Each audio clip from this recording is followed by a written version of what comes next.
درتغه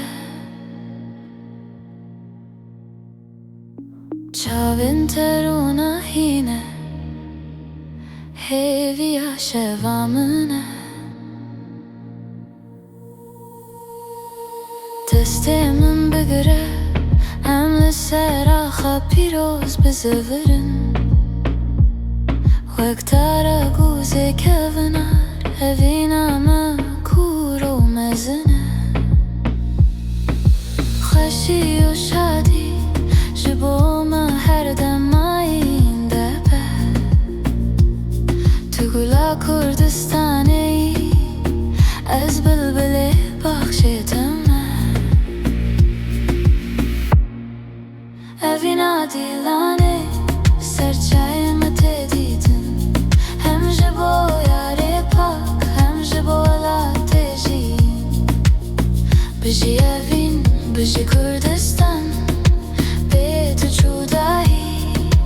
Rêya me yeke ber bi azadî û yekîtiyê diçe Peyvên te şîrînin mîna ava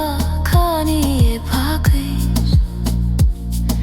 Digû hê min de dengê te stranana evînê ya qence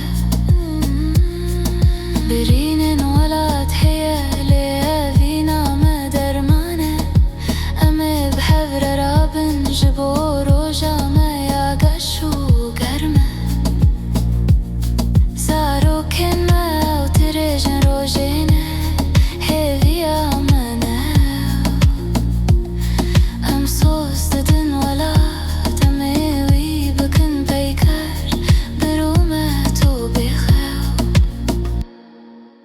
Evîna Dîlanê serçayên me tê dîtin Hem ji bo yarê pak hem ji bo welatê jîn Bijî evîn bijî Kurdistan bê tu çûdahî Rêya me yeke ber bi azadî û yekîtiyê diçe Serxwebûn hat dengê wî di nav dilê me de ye Evîna Kurdan hêza me ya herî mezin e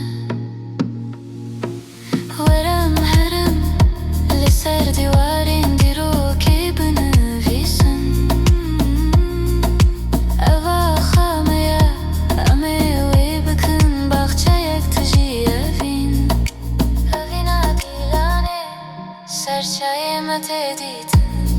Hem ji bo yarê pak hem ji bo welatê jîn